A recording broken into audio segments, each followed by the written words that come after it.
ऐसे अचानक से बस क्यों रोक दी? अब तो फ्रेगनेंट हिल से पहले बस का कोई स्टॉपेज भी नहीं है। वैसे भी ये जंगली इलाका है, यहाँ पर बस रोकने का मतलब क्या है? वो सब मैं जानता हूँ, लेकिन देखो सामने कुछ लोग खड़े हुए हैं और लगातार हाथ से बस को रोकने का इशारा कर रहे हैं। अरे तो ऐसे ही कोई बीच सड़क पर खड़े होकर बस को रोकने के लिए कहेगा तो आप गाड़ी रोक देंगे क्या? इतनी रात को ऐसे ही बस रोक देना मुझे तो कुछ ठीक नहीं लग रहा। आप दरवाजा मत खोलिए। ड्राइवर साहब सही कह रहे हैं, सामने 3 लोग खड़े हुए नजर आ रहे हैं, उन्हें मदद की जरूरत हो सकती है। ये इस रूट की आखिरी बस है, अगर हम उन्हें अंदर नहीं आने देंगे तो शायद पूरी रात जंगल में ही बितानी पड़े। ड्राइवर की बात सुनकर बाकी की सवारियां कुछ नहीं कह पाती और ड्राइवर बस के दरवाजे खोल देता है। बस का दरवाजा खोलने के बाद 3 लोग बेहद धीमी रफ्तार से चलते हुए बस में चढ़ जाते हैं। ये 3 लोग जब बस के अंदर आते हैं तो बस के अंदर बैठी सवारियां उन्हें देखकर बुरी तरह चौंक जाती है। बस में चढ़ने वाले 3 लोगों में से 2 ने बीच वाले आदमी को इस तरह से पकड़ा था जैसे वो शराब पिए हो या खुद से चलने के लायक ना हो। वो सहारा देकर घसीटते हुए किसी तरह उसे बस की सबसे पिछली सीट तक ले जाते हैं और वहीं जाकर बैठ जाते हैं। उन तीनों में एक बात जो सबसे ज्यादा अजीब थी वो ये कि इस समय 1995 चल रहा था, लेकिन उन तीनों की वेशभूषा ऐसी थी जैसे वो 18वीं शताब्दी में आए हो।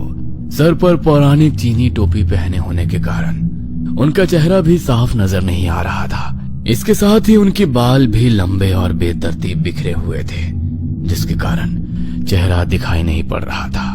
तीनों नए पैसेंजर्स को बैठाने के बाद बस एक बार फिर से आगे बढ़ गई थी।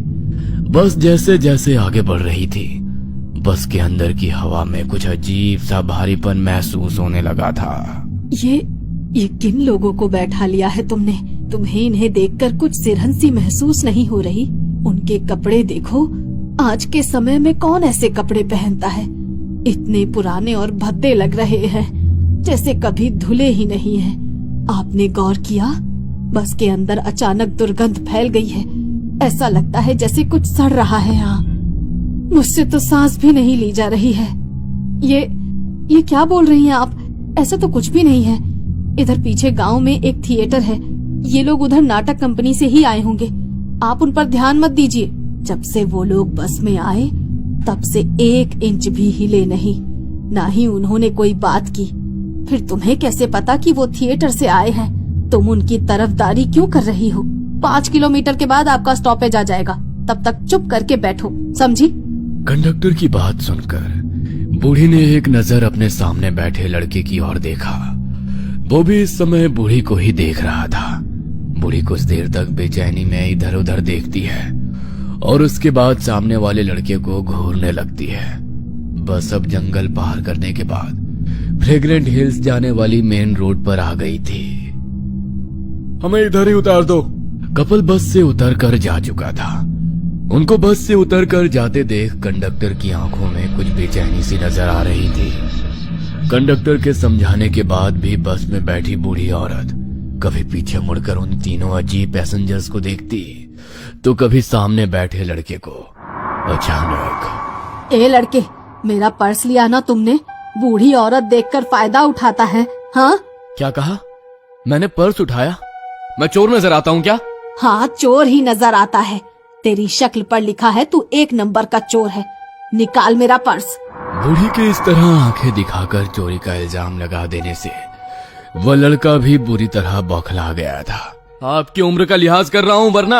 अरे क्या बेहूदगी है ये, मैं तो जानता भी नहीं आपके पास पर्स था भी या नहीं। बूढ़ी की आवाज लगातार बढ़ती जा रही थी और उसी के साथ अब लड़का भी गुस्से में आ गया था। तू उतर नीचे, तुझे मैं तेरी औकात दिखाती हूँ। अभी पुलिस को तेरी शिकायत करूंगी। सीनियर सिटीजन्स की ताकत अभी पता नहीं है तुझे, समझा? बूढ़ी और वो लड़का अब ड्राइवर के पास खड़े होकर बस रोकने के लिए चिल्लाना शुरू कर देते हैं। उनका चीखना चिल्लाना देख ड्राइवर गुस्से में बस रोककर उन्हें जाने देता है। अरे माताजी, अब आप ऐसा करिए, पुलिस बुलाइए। अब पुलिस ही बताएगी मैं सही हूँ या गलत।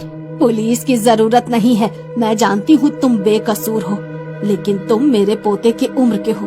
तुम्हें उस बस में अकेले नहीं छोड़ सकती थी, इसीलिए मैंने ये सब किया। मतलब वो सब ड्रामा था? अरे आपको पता भी है आपने क्या किया?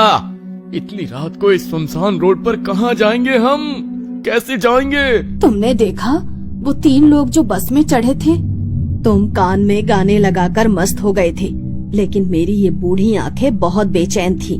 मैं लगातार बस में हो रहे हर छोटे से छोटे इंसिडेंट पर नजर बनाए हुए थी। मैंने देखा बस के पीछे की एक खिड़की खुली है, जहाँ से ठंडी हवा आ रही है। उस हवा से उन आदमियों के कपड़े उड़े। तब मैंने देखा उनके पाँव ही नहीं थे।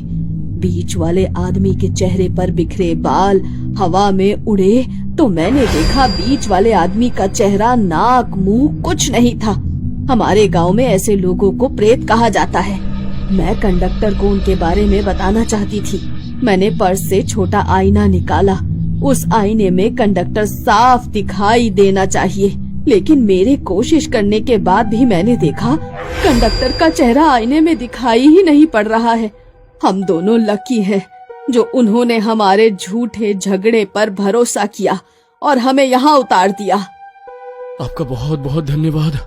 अगर आपकी बातें सच है तब तो ड्राइवर की जान को भी खतरा है। पता नहीं उसके साथ क्या होगा।